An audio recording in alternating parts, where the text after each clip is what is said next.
Hello, welcome to another edition of the Heartwood Financial Services Quarterly Market Update. I hope everybody's doing well. I hope everybody's staying at home, staying safe, covering up their faces when they go outside. I got my little mask here that I wear. makes makes me look like I'm in the Old West. But anyway, hope everybody's hanging in there okay. March has been quite a roller coaster ride for the stock market. It's definitely the time when you need to wear a seatbelt. This is going to be an update on March. I also have a lot of things that I talk about on what's to come. And so hope you enjoy the video. It's a little bit longer than normal. I apologize. But then again, you really have nowhere else to go, don't you? So you can actually have the time to watch. As always, if you stay on, you'll get the expanded edition after the credits and everything. So all the compliance screen. So anyways, hope everybody enjoys it and staying safe, staying healthy.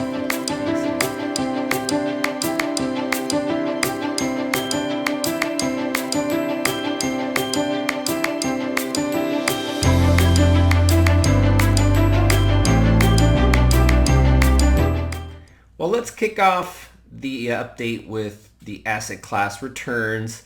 As you can see here, the returns were pretty lousy for the quarter, particularly in the month of March.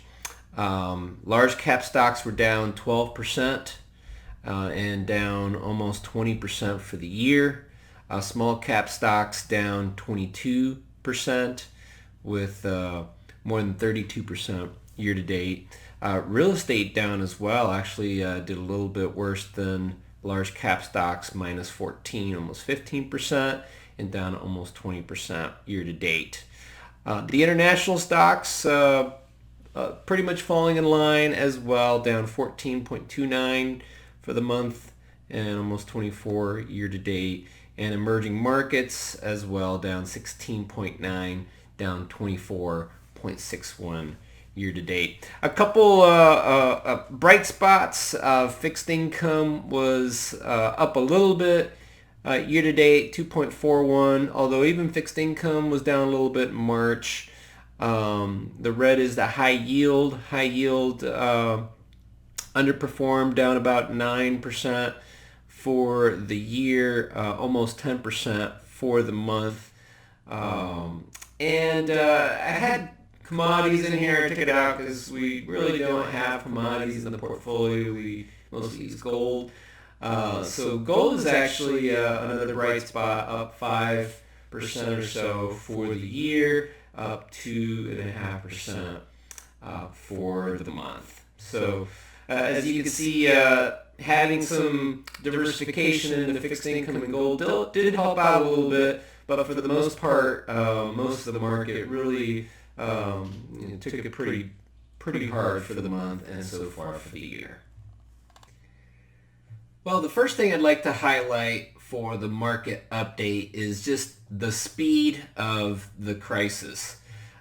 This chart here shows you how long it took from the market peak to go down 20%, which is the definition of the beginning of a bear market.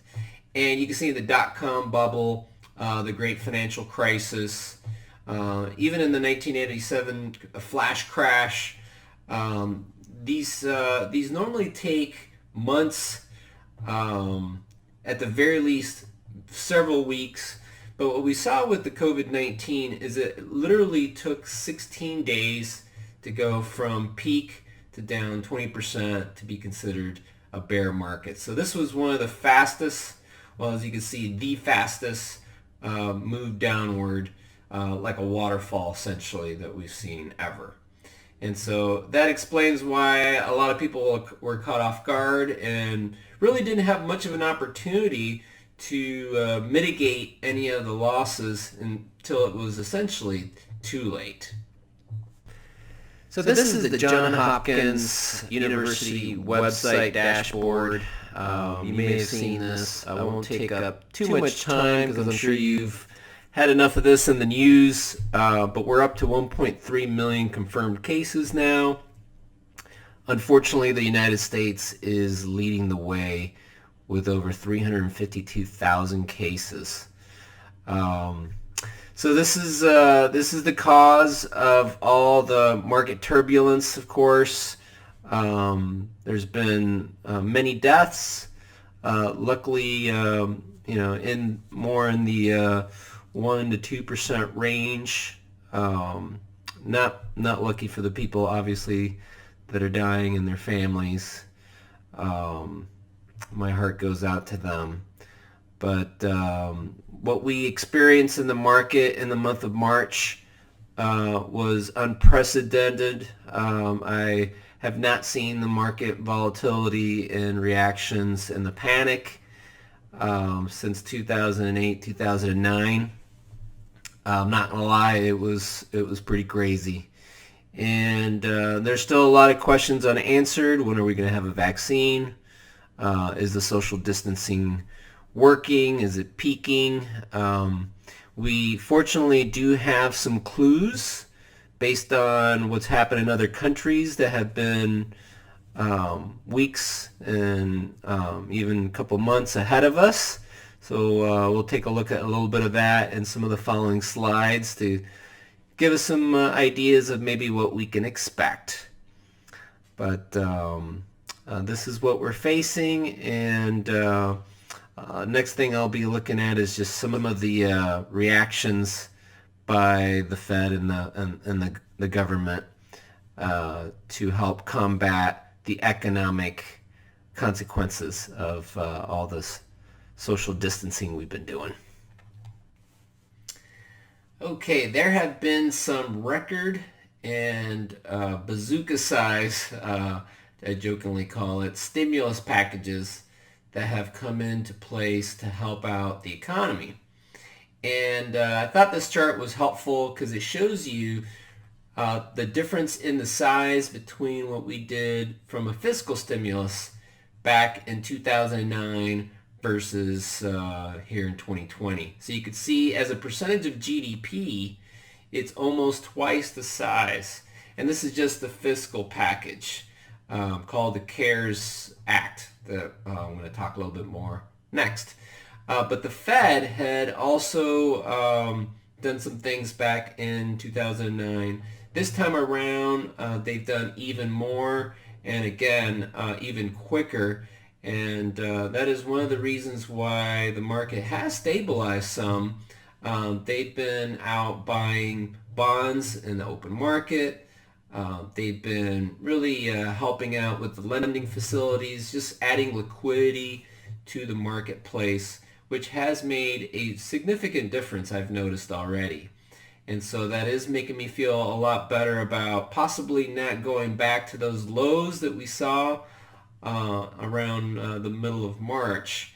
Not that we couldn't go lower, but maybe not to the lows that we saw with the S&P at around 2,200. But you could see it was a bazooka-sized stimulus for sure. Okay, so here's the CARES Act summary. This is an 800-page document, okay? So I'm going to try to give you the cliff notes and what's relevant for my clients and the people watching.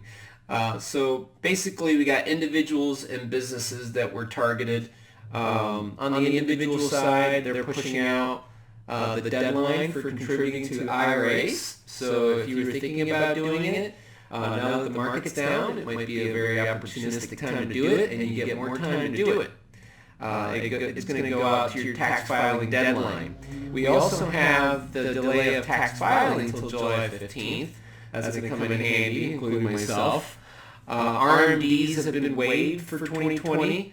I sent out some emails about that last week. Got some good responses from people happy that they don't have to do that. If you need to do that, you still can, but it's not required. So that could save you some taxes. They're also waiving more and more the 10% early distribution fees from 401ks and IRAs and different things. So just adding some flexibility there. There's a lot of little nuances to that, so if you have a question, just give me a call or send me an email. Also, we have the stimulus checks going out. Some of you might have already gotten them, but these are for $1,200 a person. There's a lot of income limitations to that, so not everybody's going to get that. But even if you don't work and are just in Social Security, it looks like you're also going to get these stimulus checks. So just getting some cash in the pockets of consumers right away hopefully will help. And if you do find yourself out of a job, they are expanding the unemployment insurance, adding extra money to the pot to give you a little extra cushion during these times. Now on the business side, as you can imagine, there's going to probably be a lot of industries that are affected severely by you not being able to go out and travel and maybe go out to restaurants as often. So they've added these different mechanisms to help. And the first one, and I think probably the most important one, is the Paycheck Protection Program. This is basically where they're going to give businesses, mostly the small businesses, some upfront money so that they can keep their staff and not furlough or lay people off. They can continue to keep them on the payroll. And this is not only to help out during the quarantine times, but also to really ramp things up quickly once things start getting a little bit more back to normal. Economic injury disaster loans, these are loans that are going to have favorable interest rates and oftentimes even given as grants for companies that can show that there's been an effect due to coronavirus. By the way, the Paycheck Protection Program looks like a lot of that will also be forgiven if you meet the conditions that the government has there. Bankruptcy expansion, so it's going to be a little easier for companies to maybe reorganize, etc. Also, tax-free student loan repayments. They're essentially just trying to encourage companies to maybe even help their employees that have student loans so that they could get a bigger benefit from making that a benefit, as a company benefit to their employees. So this is just a snippet of some of the different things that have been going on. This is essentially a $2 trillion package. And the reality is it's probably going to be even more than that when it's all said and done. I've heard that the Paycheck Protection Program, they're already getting thousands and thousands of applications, which means billions and billions of dollars that are already going out within just the first few days. So I would imagine that that's probably going to get expanded as more and more companies seek for some assistance to bridge the gap, the next month or two or longer. So that's the CARES Act. Give me a ring or email me if you have any questions or you'd like to know a little bit more about the details, because this is pretty high level summary here. Okay, I'm sure you've heard a lot about the health crisis that we're dealing with.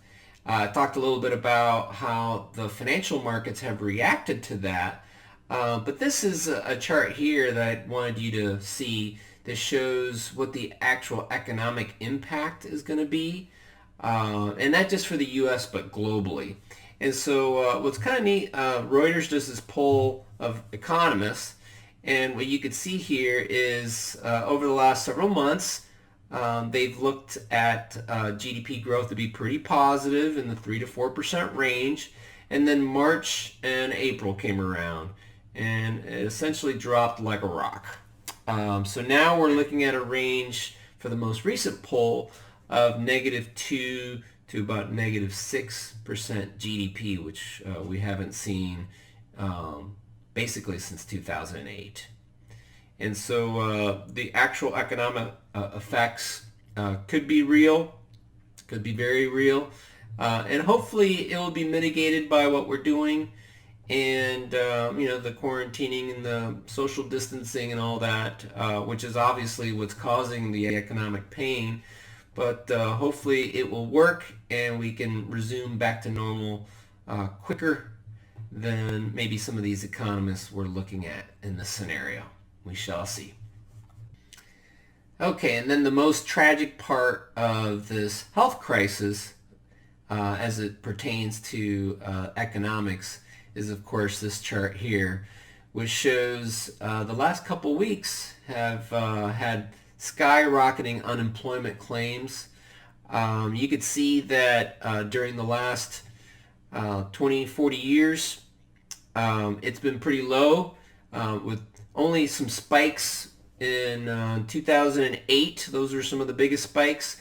During that whole time, which was 2 years, we had 8.6 million jobs lost.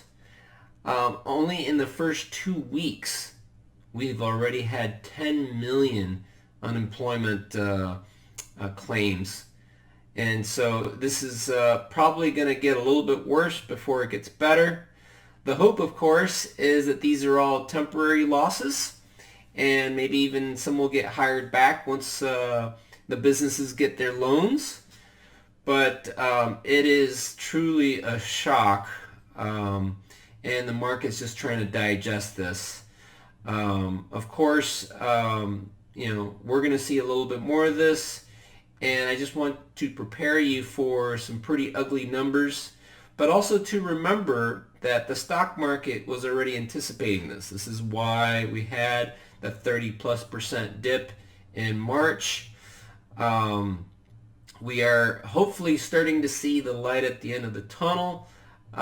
We had some good signs on the infection rates and the death tolls in New York. We'll talk a little bit more about that. But just prepare for the economic data to continue to get worse, even though maybe the stock market has that priced in, and maybe the stock market will start to move up on anticipation of better things to come. So now switching gears to more about what the outlook is for the coming weeks and months. I wanted to start by talking about the first question that I get quite frequently is, how long will this bear market last? It's the same question that I have quite a bit as well. And I found this piece by Goldman Sachs. It was very interesting. It talks about how there's basically 3 different types of bear markets. There's structural ones like we saw in 2008. There's cyclical ones like what happened every 4 or 5 years typically. And then there's also these exogenous or event-driven bear markets, which I believe that's more in line of where we are with this particular cycle. And what you could see here is usually the average decline is about 29%. And the average amount of time it takes for us to recover is about 15 months.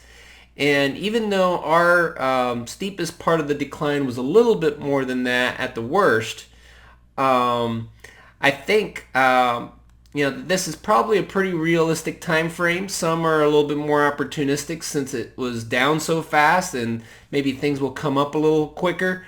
But if we just look at history, about a year or so is how long it would take for us to essentially be back to where we were before it all started.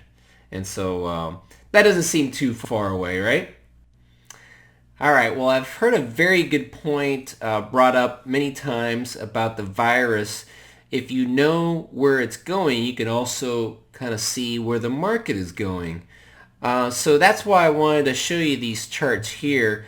When you watch the video, you may actually want to pause this and take a look at these charts a little bit more. I'm going to go through it pretty quickly just for lack of time. But on the left, this is the cases here in the U.S., and this is marked here on March 16th when New York City locked down. Now, I know not every place is locked down, but this is more New York City.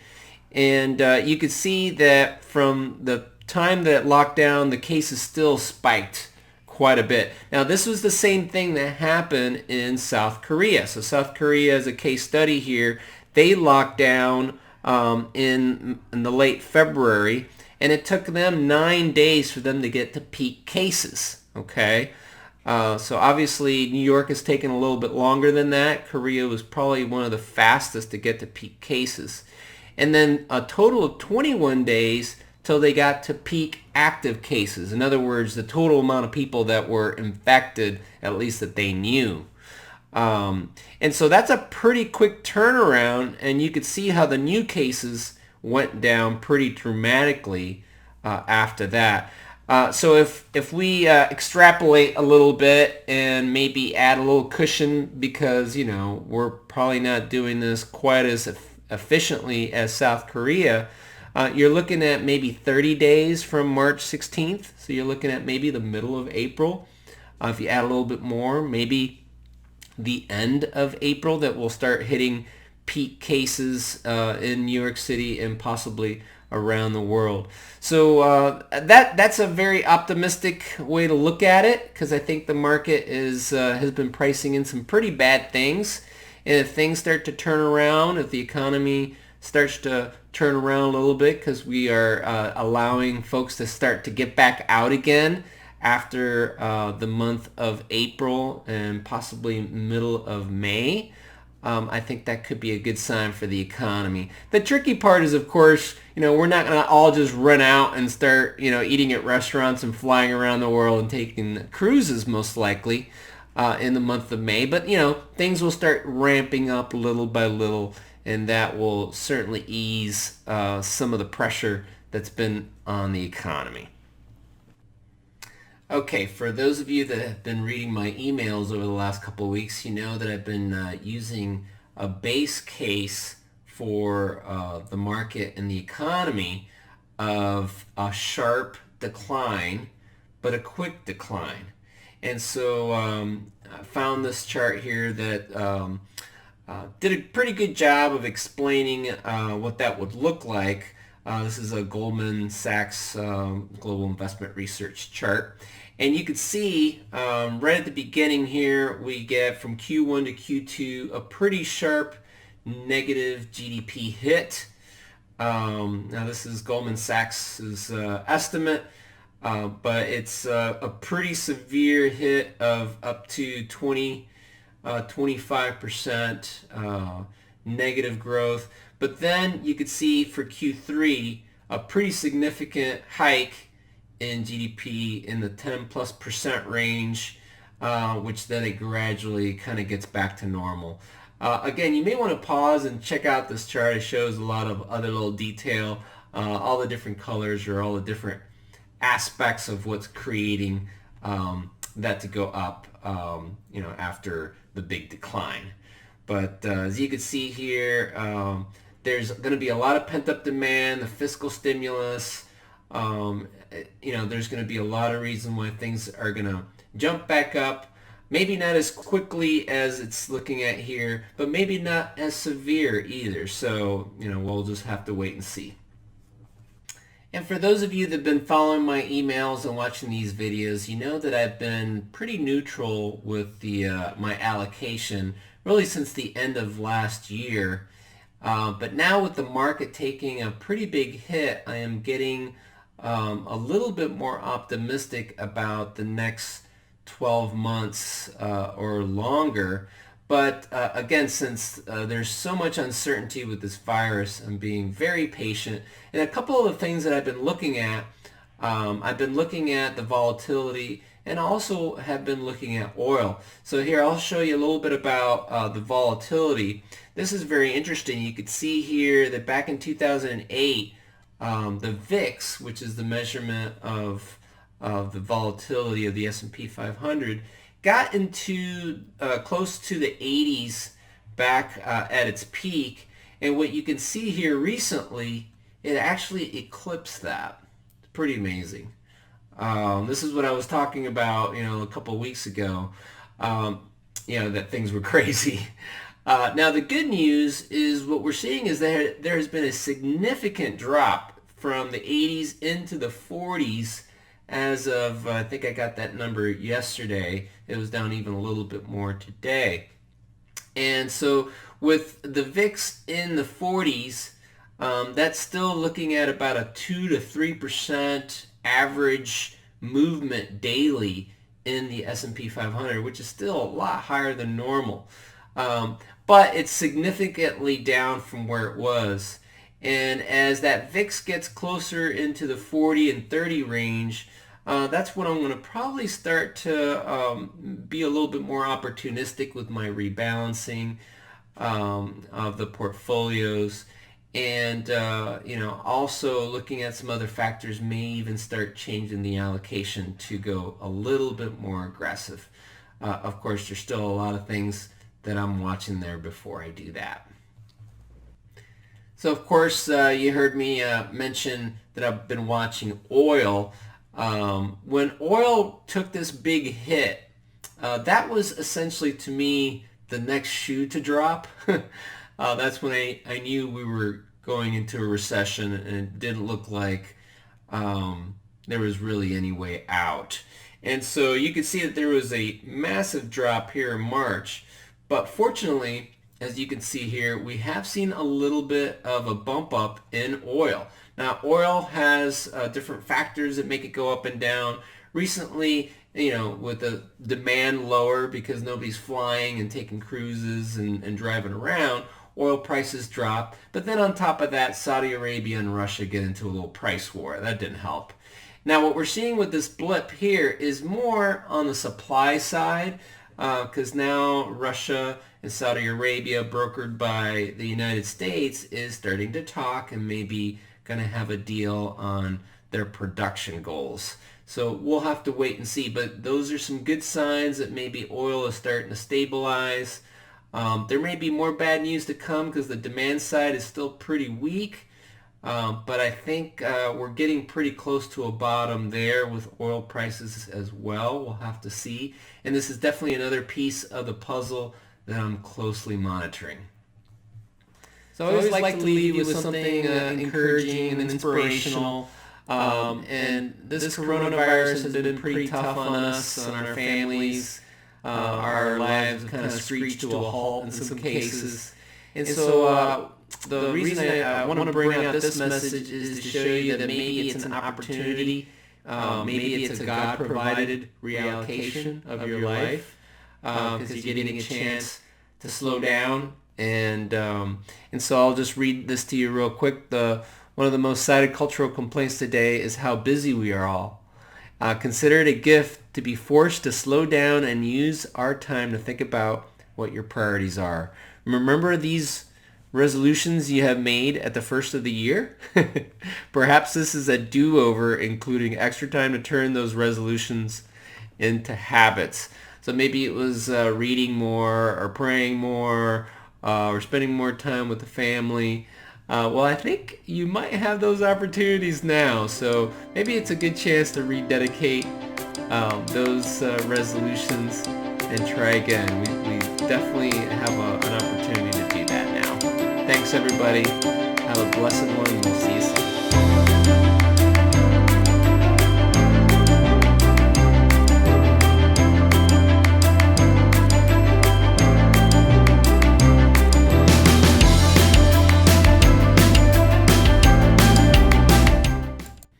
Hey, thanks for staying tuned. If you're still watching, that means you're going to get the extended version of some of the pieces that were in the market update video.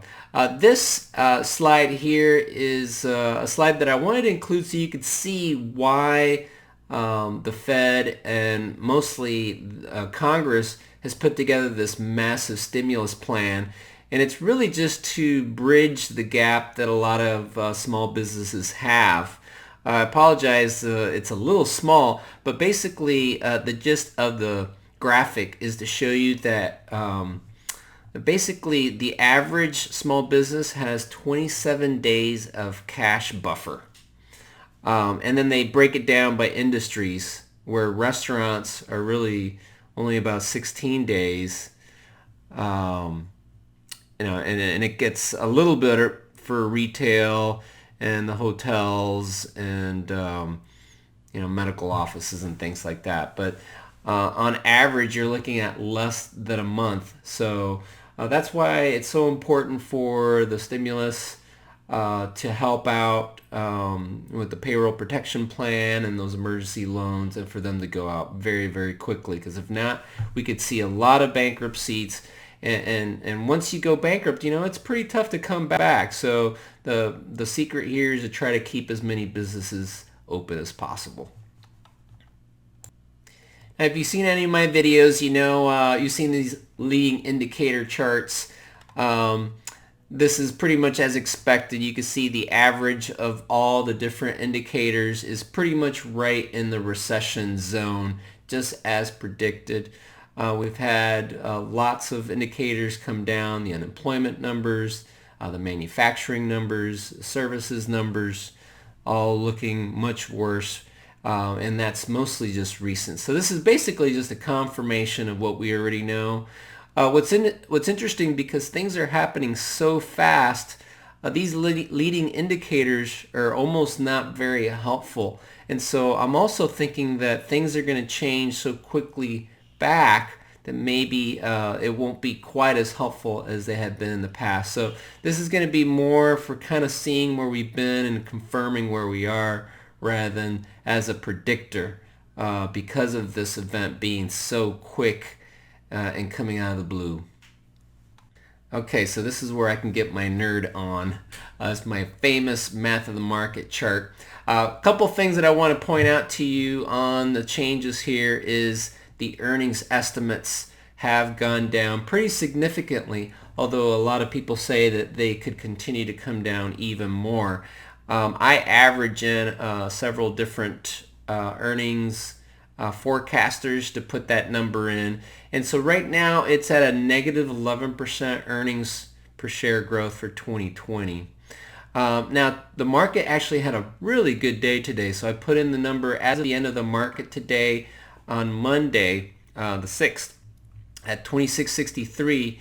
And so based on my historical PEs, and I do add a multiplier based on low inflation, low interest rates, we should be at right around 2,600 or so. So we're pretty much right where the market is valued, I think, in a very fair way based on these earning estimates. And so maybe the market's come back a little too much because there's still a lot of uncertainty out there. I think it seems like we've probably priced in the expectations of this negative earnings. And we could see some more dips along the way as some of the economic news comes out that's going to not look too good, especially if earnings guidance comes out even more negative. So just to kind of give you an idea, here I'll change this to 120, which is one of the worst estimates out there, but still within the range. We're about 13% overvalued in the S&P. Hopefully that won't come to fruition.